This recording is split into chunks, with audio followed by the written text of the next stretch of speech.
Gessindo, né? Gessindo, no qual eu cumprimento toda a mesa, principalmente, né, a vocês que vieram de longe, vieram de Altazes, vieram do Cumã, do Miriti, do Carego da Várzea.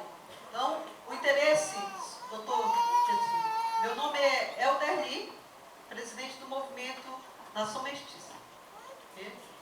Onde no qual, né, a gente tem feito um trabalho, tanto em Altazes como no Carego da Várzea, justamente para reivindicar esses direitos dos mestiços, que têm o mesmo direito que os indígenas, por serem descendentes desses mesmos nativos há mais de 500 anos, assim como os indígenas. Nós, os mestiços, caboclos, doutor Gessindo, acertei seu nome, né? Constituímos uma lei baseada no direito originário, onde nós temos o mesmo direito que os indígenas por sermos descendentes desses nativos. E aí, baseado nisso, nós aprovamos a lei do Governo do Estado, 2006, que cria o Dia do Mestiço e reconhece os mestiços como um grupo étnico-cultural. E em 2011 nós aprovamos em Altazes, Carego da Várzea, decretando o território de Carego da Várzea e de Altazes como território, além dos indígenas, território dos mestiços também. Baseado nesse sentido, nós entramos, ano passado, contestando as demarcações feitas pela FUNAI, onde de forma arbitrária, não conhecendo a realidade do Amazonas, que eles querem fazer tipo um grande cinturão, onde imobiliza todo o nosso estado. Nós entramos em Brasília em outubro do ano passado e a gente contestou essa demarcação. Para o senhor ter uma ideia, os senhores terem uma ideia, nem terminou o processo, já existem placas. No ramal do Novo Céu, tem 2 placas irregulares. Senhores, a última coisa que se coloca numa demarcação são as placas após a homologação pela presidente. E isso ainda não ocorreu. Está em processo, porque nós recorremos, inclusive saiu, né, o Ministério Federal, está presente aqui? O Ministério Federal, inclusive, entrou com uma ação em abril, se eu não me engano, né, que acelerasse a demarcação. E eu peço, inclusive, ao Ministério que reveja e nos acompanhe nas áreas, porque não adianta pedir a demarcação de forma irregular, prejudicando milhares de mestiços que estão lá na área, descendentes, inclusive, dos muros que lá habitam, né? Então, é preciso sentar os órgãos, aí eu concordo com o Jonathan, no sentido que os órgãos têm que ir lá fazer uma visita em loco, porque o que está acontecendo é tantas irregularidades, para o senhor ter uma ideia, tem área que nem tem um indígena sequer. São áreas... A nossa fundamentação foi baseada no direito originário dos mestiços habitar, né? Porque eles já estavam lá, inclusive, antes dos muras. Os muras chegaram cerca de 200 anos. Lá, já, há 500 anos, já tinha mestiço na área.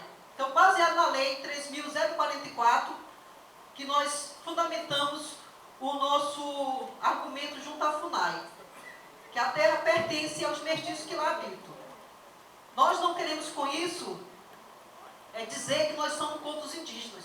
Muito pelo contrário, os indígenas são nossos parentes diretos. E nós temos o mesmo direito que eles. E também, queria dizer também a vocês que a FUNAI, né, recorreu ao Ministério Público Federal e onde, né, o processo está parado. Inclusive, tivemos uma reunião no Miriti, agora sábado passado. Inclusive, eu gostaria até que o Tean estivesse presente, que o Tean está passando dizendo que já era indígena. E eu queria que o Tean estivesse presente aqui para esclarecer isso aí. Porque, inclusive, o nosso povo do Miriti, né, que estão aqui, estão amedrontados, largando suas casas, pensando que já perderam tudo. Então, o Iteam precisa estar, sim. Inclusive, o Iteam deu título para essas pessoas que lá habitam e agora está tomando título, tomando as terras do povo de lá.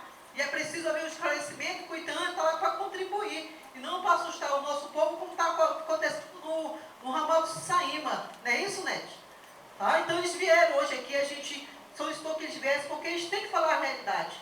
E a realidade não é como a FUNAI está colocando, senhor Vigor. A FUNAI, junto com o Ministério Público Federal, tem que vir logo. Chama a atenção mais uma vez. O Ministério Público Federal, junto com a FUNAI, junto com os mestiços da área, junto com os produtores, fazer uma visita, chamar os indígenas, porque muitos os indígenas são contra essa demarcação, porque eles querem fazer terra contínua, e não a área que realmente os muras habitam e que realmente precisa estar no que é seu. Mas eu digo uma coisa, nós do movimento Nação Mestiça não iremos de forma nenhuma abdicar dos direitos que os mestiços têm de ficar sobre o que é seu, de direito e de fato, e o seu direito original tem que ser respeitado pelos órgãos públicos. Nós iremos, inclusive o Brasil é signatário, né? Na Conferência do BAN, o mestiço foi reconhecido, né, como um sujeito de direito. Na Constituição do Canadá, o mestiço é reconhecido como nativo. E nesse estado também, nosso Brasil tem que respeitar, porque ele assinou o Tratado de Durban, que reconhece o direito dos mestiços. Então, senhor ouvidor, o governo brasileiro está cometendo um erro através da FUNAI. E nós queremos sentar e dar uma solução para todos. Não um conflito, mas que cada direito seja respeitado. Muito obrigada.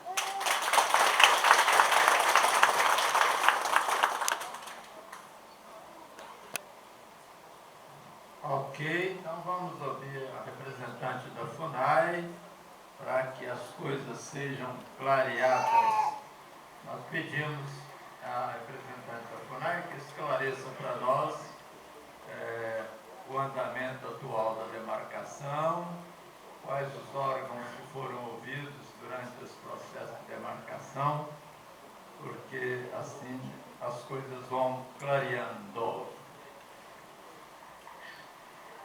Senhoras e senhores, coordenação da mesa, boa tarde. Na realidade, nós estamos aqui, está eu e a minha colega, estamos aqui, né? Meu nome é Aldo Souza Monteiro, sou técnico indigenista, Carolina, né? Também é técnico indigenista especializada. Estamos aqui na ausência do coordenador regional de Manaus para participar, ouvir, né? Mas iremos contribuir com aquilo que for da nossa competência, né? Eu gostaria que o público, né, o presente, entendesse, né? Nós não estamos aqui com a autoridade de definir qualquer assunto que é da competência de coordenadores, da presidência da FUNAI, mas nós estamos entendendo vocês e, com certeza, né, no direito de defender, né, a causa que realmente é de direito de vocês. Com todo o meu respeito, eu vou me pronunciar, né, eu estou esquecendo de cumprimentar vários indígenas presentes aqui, né? Está o Leandro, está o Moratuba, né? E outros que eu não estou vendo aqui, o prefeito Bandeirão Sampaio, que é um velho companheiro de trabalho em Alface. Então, eu, na condição de técnico, entendo perfeitamente os senhores, né? Eu acho que os senhores estão no direito de procurar, né, avançar na busca desse direito que vocês estão contestando aqui nos trabalhos da FUNAI, né? Em relação ao trabalho da FUNAI, né, lamentavelmente eu posso dizer para vocês que é um trabalho determinado por lei, né, pelo governo federal. É a Lei 6.001, de 12 de dezembro de 73, que regulamenta todos os procedimentos dos direitos, né, voltados às populações indígenas, né? E a nova lei, do decreto 5, de 8 de janeiro de 1996, é que regulamenta o novo sistema de demarcação de terras, onde ela obedece diversas fases no seu procedimento, né? Então, para alterar esse sistema, eu acredito que a sociedade como um todo terá que rever isso de forma constitucional, né? Porque a FUNAI não pode deixar de executar os trabalhos que estão determinados por lei, amparados legalmente, né? Bom, eu não vou aqui defender qualquer trabalho escuso que possa ser de forma individual, que esteja sendo procedido, né? Estou falando aqui da legalidade de como é feita as demarcações das terras indígenas. Então, os procedimentos geralmente obedecem, né, são 5 fases, né? A fase de identificação, que se inicia com a publicação da portaria da presidência, constituindo um GT. Esse GT que o senhor aqui acabou de dizer, que a antropóloga foi lá, se identificou como professor, isso realmente para nós é muito estranho, porque as pessoas que formam esse trabalho, que participam desse trabalho, são grupos porta-ligados pela presidência da FUNAI, constituindo um grupo, né, sempre coordenado por um antropólogo, logicamente, né, mas que irá, juntamente com a comunidade indígena, com a participação de entes federados, proceder aos estudos nos termos do primeiro artigo 231 da Constituição Federal, que é a Lei 6.001 que eu falei. Então, eu tenho acompanhado como técnico, não demarcação de terra, mas eu trabalhei 15 anos no município de Altazes, está aí o prefeito de Altazes presente, né? E nós nunca tivemos problema. Nesse período, nós nunca tivemos problema, né? Os trabalhos sempre foram bastante lícitos e nunca houve contestação. Pelo menos nesse período, nós não tivemos. Então, eu, sinceramente, vejo hoje uma nova situação, né? E todos nós assistimos jornais, os fatos que vêm ocorrendo realmente preocupam, né? Preocupa muito. Eu acredito que com o movimento de todos os senhores aqui, das autoridades, tem que ver uma forma realmente plausível para que não haja esse conflito desnecessário entre as populações que realmente convivem diariamente na mesma região. Eu conheço várias pessoas aqui do município de Altazes, Careiro da Várzea, Careiro Castanho, e realmente a gente passando, a gente vê que são da mesma família, são as mesmas pessoas. Infelizmente, nesse momento se vê dividido em função de cada um defendendo seus direitos. Então, senhores, né, a FUNAI não tem como modificar o sistema de demarcação.